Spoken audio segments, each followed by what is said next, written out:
আসসালামু আলাইকুম দর্শক, আপনাদের সবাইকে আমন্ত্রণ জানিয়ে আবার চলে এলাম নতুন একটি রেসিপি নিয়ে। আশা করি সবাই অনেক ভালো আছেন। ডাল এবং ডিম বাঙালির পছন্দের একটি খাবার। ডাল ডিম ছাড়া বাঙালির চলেই না। আপনাদের বাসায় যদি ডাল ডিম থেকে থাকে তাহলে আজকেই বানিয়ে ফেলুন মজাদার এই রেসিপিটি, যা মাংসের চেয়ে স্বাদে কোনো অংশে কম হবে না। আর ডাল ডিমের সাথে যদি কিছু আলু দেওয়া যায় তাহলে তো কথাই নেই। চলুন রেসিপিটি দেখে আসি। আমি এখানে 4টি ডিম সিদ্ধ করে নিব।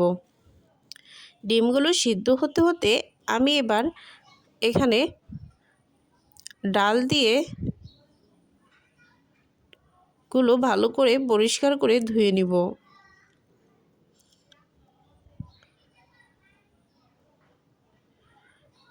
এই ডালগুলো আমি খুব ভালো করে কচলিয়ে 3-4 বার ধুয়ে এবার ভিজিয়ে রেখেছি 10 মিনিটের মতো।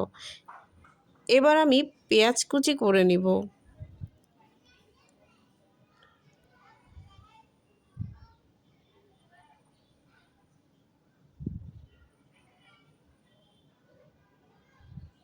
এ পর্যায়ে আমি ডাল এবং ডিমের সাথে একটা আলু দিব।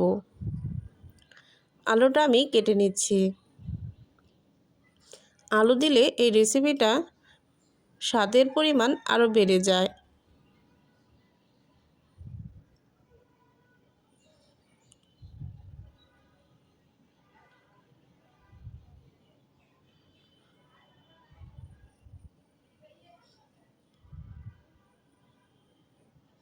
আলুগুলো আমি কুচি কুচি করে কেটে নিব।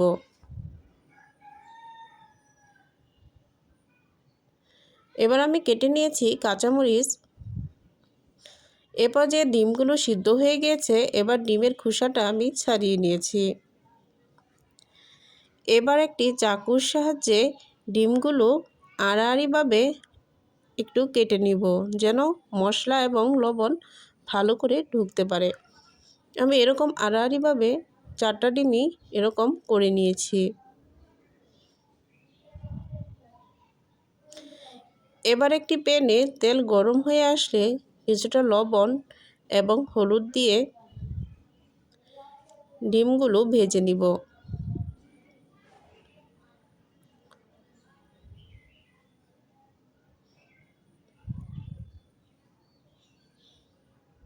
ডিমটা এরকম লাল লাল করে ভেজে এবার উঠিয়ে নিচ্ছি।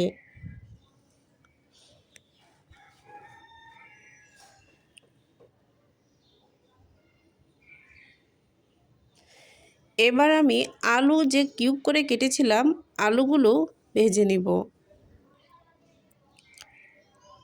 আলুটা দিলে এই ডাল ডিমের রেসিপির স্বাদটা শতগুণ বেড়ে যাবে।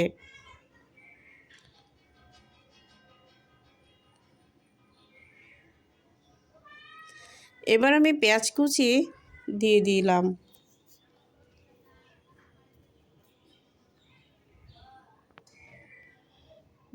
এবার দিয়ে দিলাম পরিমাণ মতো লবণ এবং পেঁয়াজ বাটা।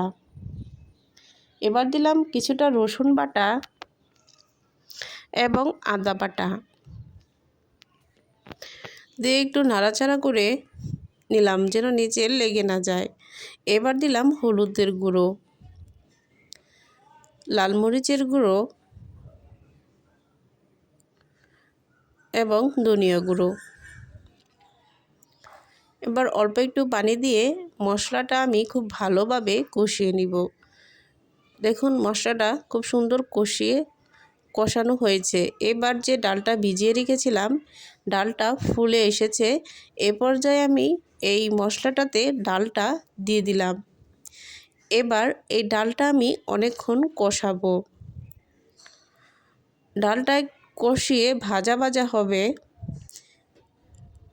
দেখুন ডালটা কত সুন্দর ভাজা ভাজা হয়েছে।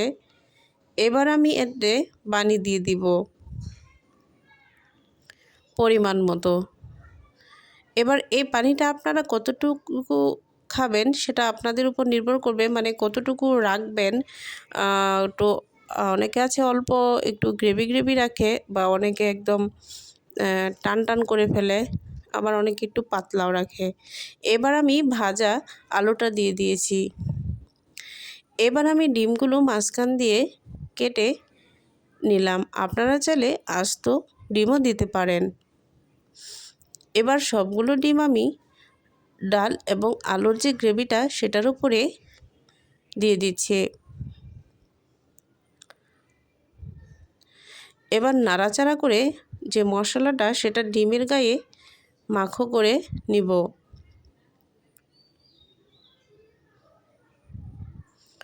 সবগুলোতে আমি সেম করব, আর একটু সাবধানে করব যেন ভিতরের কুসুমটা সরে না যায়।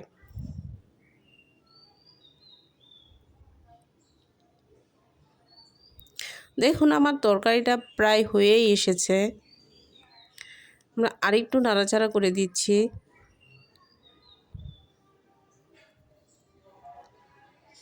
এবার দিয়ে দেব কয়েকটা কাঁচামরিচ ফালা।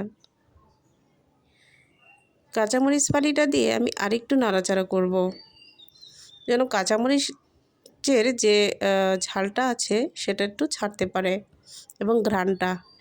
দেখুন রেসিপিটা কতটা মজাদার এবং লোভনীয় হয়েছে। খেতেও কিন্তু অনেক মজা হয়েছিল। কেমন হয়েছে কমেন্টে জানিয়ে যাবেন। আল্লাহ হাফেজ।